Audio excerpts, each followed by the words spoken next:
I got inspired because I saw a video by our evil one, Rich, about awakening, and he asked the question, how have you been awakened in life? Well, it's a long story, but it was my story. I guess everybody has their problems growing up. I guess everybody has their own situation. Quite often you can trace the problems to the two P's, parents and peers. And I certainly had my share of both problems. So went through college, and in undergraduate school, I was studying to be a social studies teacher, majoring in history. But one of the minors was the psychology, anthropology, sociology. I became extremely interested in psychology because suddenly I found a way to understand how people behaved and why they acted the way they did. In fact, I got a little too carried away with it and started analyzing my roommates and making comments, and pretty soon they just told me to shut up because there was no way I should be going around pigeonholing people, to use a quote. And so I did, but I just found it very interesting. I don't think you can understand history without understanding psychology, anthropology, and sociology as well, because it's all part of it. Anyway, long story, making it short, finally wound up in the town where I'm at now, and at the school I was at, and there was this teacher who said, come on down to our community theater.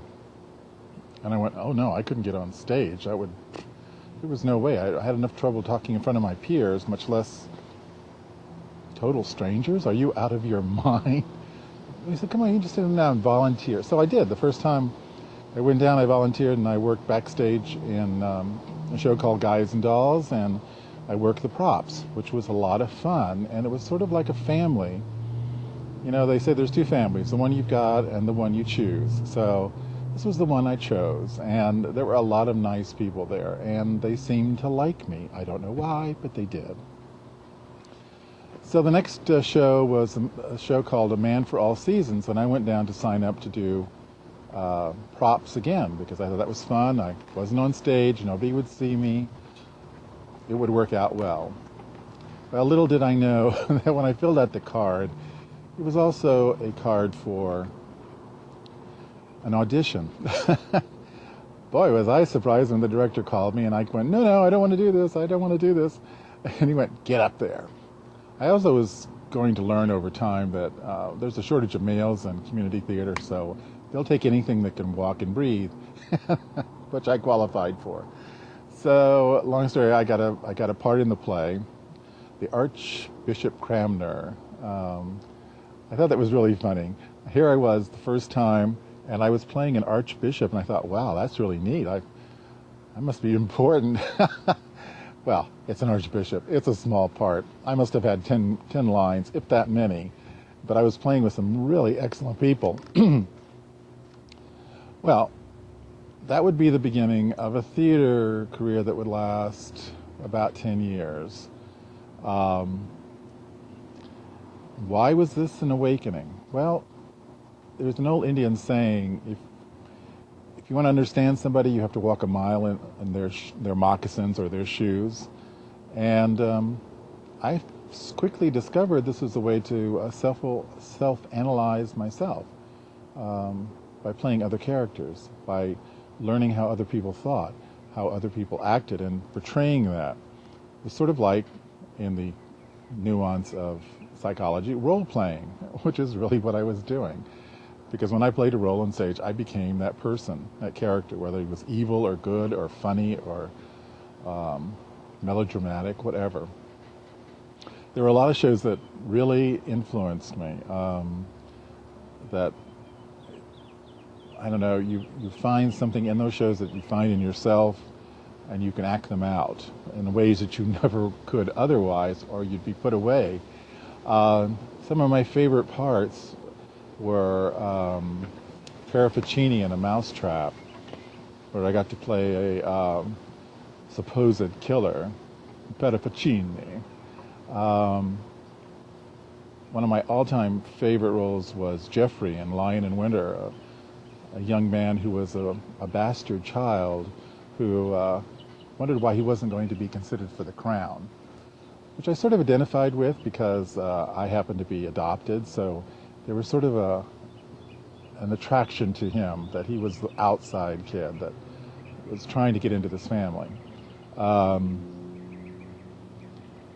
One of the other characters that I found very interesting, I have to say the only time I ever had what would be called a starring role was when I was in an original script that they wrote for Treasure Island. It was a little musical. And by the way, I don't sing or dance, which was amazing how many musicals I've been in when I don't sing or dance.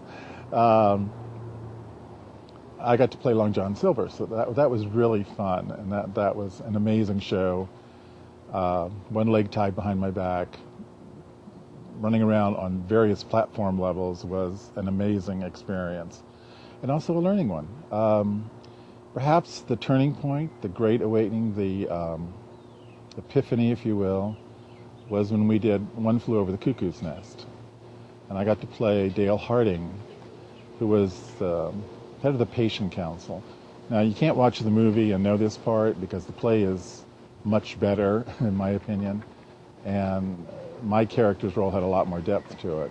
One of the interesting things about this show was the director was very much into realism, so we actually went to the mental wing of the local hospital. That is a very interesting experience, to meet people who are going through this process of mental illness. And also in that show I discovered a connection that I had with the audience, which I didn't realize.